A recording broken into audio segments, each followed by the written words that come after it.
আমার এইখানে ব্যথা, আমার ওইখানে ব্যথা, আমাকে মাসাজ করে দে, হ্যাঁ চোখ দুটো অনেক সুন্দর, হ্যাঁ আমাকে রুমে ডাকে। আমি এতটাই অসহায় অবস্থায় আছি যে আমাকে এভাবে চতুর্দিকে সবাই মিথ্যাভাবে অ্যালিগেশন দিয়ে মানে আমাকে ফাঁসাচ্ছে।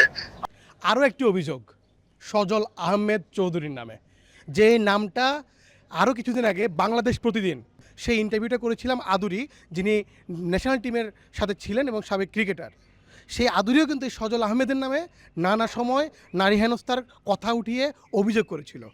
তাজিয়া আক্তার, যিনি 2009 থেকে 2021 সাল পর্যন্ত বাংলাদেশ নারী দলে ক্রিকেট খেলেছেন, সেই তাজিয়া আক্তার এখন এই ছবিটা আপনাদের, আমি যখন কথা বলছি এখন একটা ছবি যাচ্ছে যেখানে তাজিয়া আক্তার সজল আহমেদ চৌধুরীকে মেসেজ করে দিচ্ছেন। যখন বিসিবিতে চিঠি দেয় তখন সে লিখছে দু মুঠো ভাত ডাল খাওয়ার জন্য সে এইখানে 2023 সালের ডিসেম্বরে রাজশাহীতে যখন অনূর্ধ্ব-19-এর আসলে ক্যাম্প হয় তখন সে সেই দলটার সাথে যুক্ত ছিল, ম্যাসিওর হিসেবে কাজ করতেন, মেসেজম্যান হিসেবে কাজ করতেন। তিনি কিন্তু সে দলটাতে যুক্ত হয়েছেন নারীদেরকে মেসেজ করার জন্য, সজল আহমেদকে নয়। কিন্তু সজল আহমেদের যে ছবিটা দেখা যাচ্ছে সেখানে দেখা যাচ্ছে সজল আহমেদকে মেসেজ করে দিচ্ছেন তাজিয়া আক্তার।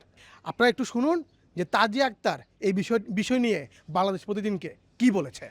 বিষয়টা হচ্ছে যে আমাকে হেনস্থ করছে, ঠিক আছে, আমাকে আমাকে জোর জবরদস্ত করে হচ্ছে যে সবসময় আমাকে বাধ্য করছে যে মাসাজ, আমার এইখানে ব্যথা, আমার ওইখানে ব্যথা, আমাকে মাসাজ করে দে, হ্যান কর ত্যান কর, অ্যাবাউট করতেছি তারপরেও তার হচ্ছে না, ঠিক আছে, এত অ্যাবাউট করতেছি তাও তার হচ্ছে না, বাধ্য হয়ে আমি হচ্ছে যে তাকে মাসাজ নিয়ে নিছি এই বিষয়ে, ঠিক আছে।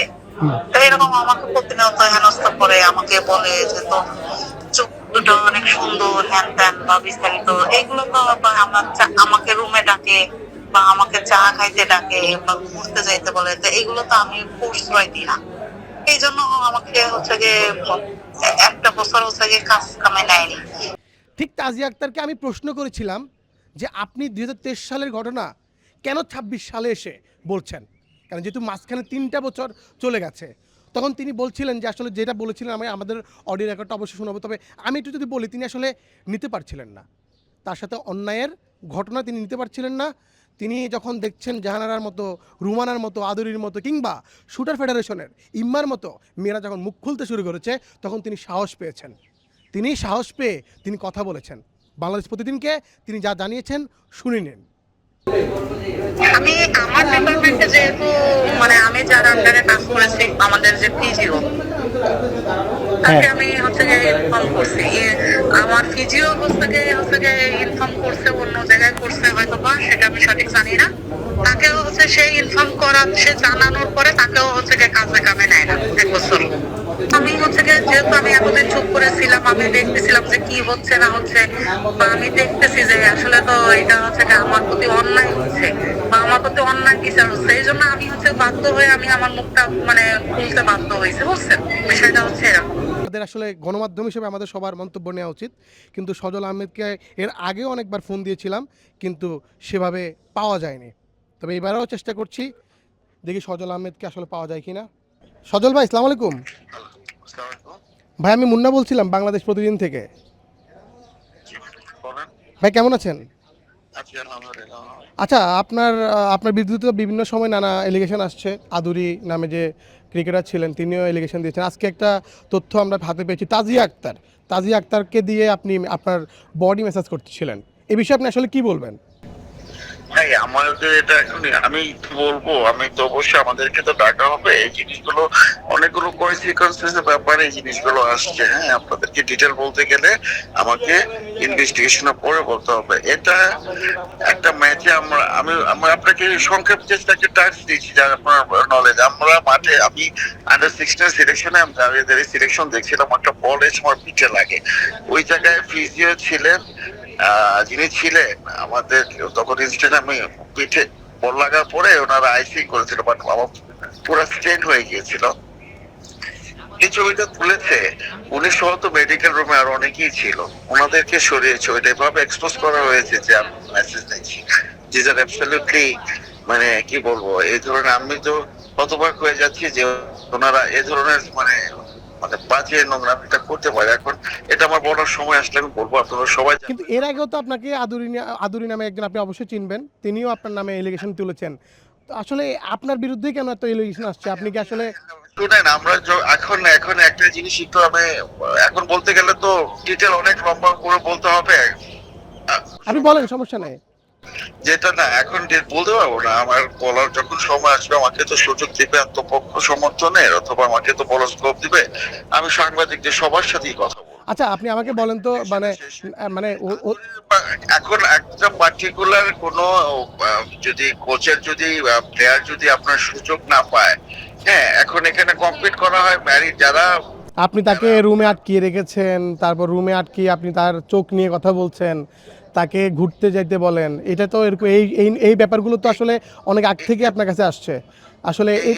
এই জিনিসগুলোকে আপনার মনে হয় খুব পসিবল একটা ফুল? না, আমার পসিবল এটা তো আমি জানি না, আমি কিভাবে বলবো আপনার এটা পসিবল কিনা। এক্স্যাক্টলি, সো ওদেরটা তো ওরা বলে গিয়েছে, আমাদেরটা আমরা কিন্তু বলবো। না, কিন্তু একটা মেয়ে, ওই ওই ওই যে তাজিয়া আক্তার, তিনি তো আসলে নারীদের মানে ম্যাসিওর হিসেবে কাজ করছেন। তো তিনি কেন আপনার বডিটা আসলে এইভাবে ইয়ে ভাই, করছেন? উনি তোমাকে মেসেজ করেন নাই, উনি আমাকে আমি যখন ব্যথা পেয়েছি ওখানে তো আরো অনেকে ছিল, মেডিকেল রুমের মধ্যে তো ফিজিও ছিল, ট্রেনার ছিল, আরো অনেকে ছিল।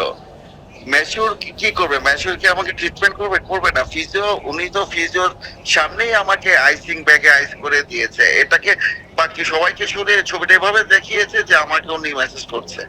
আচ্ছা, হ্যাঁ, তাহলে আপনি এই বিষয়ে আপনি এখন কোনো মতামত দিচ্ছেন না?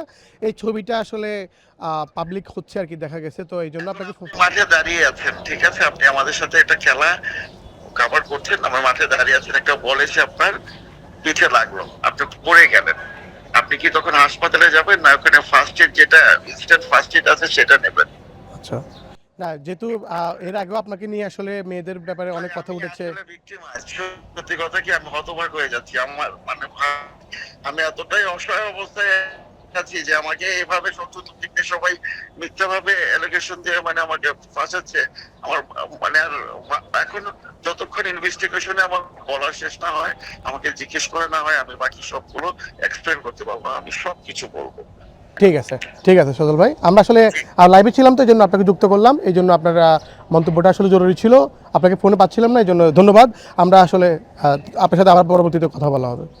সজল আহমেদকে পাওয়া গেছে, তিনি আসলে কান্না জড়িত কণ্ঠে বলছিলেন তার সাথে আসলে অবিচার করা হচ্ছে, এমন একটা ছবি তাজিয়া আক্তার এবং চিঠিতে যেগুলো উল্লেখ করেছেন, যদি আমি চিঠির কথাই বলি আর কি, তিনি আসলে যেভাবে উল্লেখ করে বলেছেন যে 2023 সালের ডিসেম্বরে রাজশাহীতে অনূর্ধ্ব 19 দলে যখন কাজ করি তখন এই টিমে ম্যানেজার হিসেবে ছিল সজল আহমেদ চৌধুরী।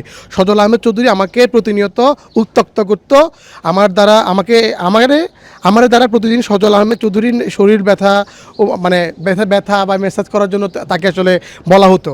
পরবর্তীতে একদিন মেসেজ করার সময় আসলে সজল আমাকে কুপ্রস্তাব দেয়, আমি কুপ্রস্তাবে রাজি না হওয়ায় রুমের ভিতরে আমাকে ধরে ধস্তাধস্তি করে, এতে আমি ভয় পেয়ে যাই। ও পরবর্তীতে সুযোগ বুঝে দরজা খুলে পাশের রুমে চলে আসি এবং ফিজিও লিজা ম্যামকে ঘটনা জানাই। এছাড়া সজল আহমেদ প্রতিনিয়ত তার রুমে যাওয়ার জন্য অফার করতো, চা খাওয়ার বা ঘুরতে যাওয়ার মতো অফার করতো, ধরে নিত এবং কি ঠিক এই কাজগুলো যখন তিনি করছেন না তখন তাকে সেই কাজেও রাখা হয়নি এবং বিসিবিতে তাকে আর পরবর্তীতে কোনো কাজ দেওয়া হয়নি। সজলের গ্যাং সহ সজল এই মেয়েকে বা তাজিয়া আক্তারকে এখান থেকে বাদ দিয়েছে এবং তাজিয়া আক্তার এরাও বলেছেন যে দুমুঠো ভাত খাওয়ার জন্য তিনি ম্যাচিউরের কাজও করতেন, যে এই কাজটাও করতেন। তিনি একজন সাবেক ক্রিকেটার, তিনি পরবর্তীতে এই কাজও করেছেন। তো এই কাজ করার জন্য আসলে তিনি আসলে সেফ মানে বেঁচে থাকার জন্য, আমাদের নারী ক্রিকেটের অবস্থা আমরা জানি, তারা কত কষ্ট করে কত ত্যাগ করে আসলে এই জায়গায় আসে, তাদের জন্য আসলে একটা চাকরি অনেক বেশি ইম্পর্টেন্ট। সেই চাকরির জন্য তাজিয়া আক্তার সব কিছু সহ্য করেও কাজ করতেন, কিন্তু শেষ পর্যন্ত আর পারেননি। যখন সজল আহমেদের অফারে রাজি না হতেন তখন তিনি তাকে চাকরি থেকে বের করে দেয় বা কন্ট্রাক্ট রাখেনি আর, এবং এই পর্যন্ত 2026 সাল পর্যন্ত উনি আর কাজ করতে পারছেন না এবং উনি এখন চাচ্ছে এদেশের নারী ক্রিকেটার, নারীদের নিরাপত্তা, নারীদের নিশ্চয়তা এবং নারীদের এই যৌন হয়রানির থেকে মুক্তি। এই মুক্তির জন্য তাজিয়া আক্তার আজকে বিসিবিতে চিঠি দিয়েছেন এবং তিনি অভিযোগ জানিয়েছেন সজল আহমেদকে নিয়ে, এবং সজল আহমেদ আমাদেরকে জানিয়েছেন আসলে তিনি আসলে কী ভাবছেন এটা নিয়ে। তিনি আরও কিছুর জন্য অপেক্ষা করছেন। দর্শক, এখন এই ইনকোয়ারি বা বিসিবি আসলে কি জানায় সেটার জন্য অপেক্ষা করতে হবে, কারণ এখানে দুটো দিকই আসলে দেখতে হবে, দুটো দিক দেখে বিবেচনা করে বিসিবি সিদ্ধান্ত নিতে হবে। এখন দেখা যাক তাজিয়ার ব্যাপারে কতটুকু সত্য উঠে আসে এবং বিসিবি শেষ পর্যন্ত কী করে। মিরপুর শেরেবাংলা জাতীয় ক্রিকেট স্টেডিয়াম থেকে মুন্না চন্দ্র দাস, বাংলাদেশ প্রতিদিন, ঢাকা।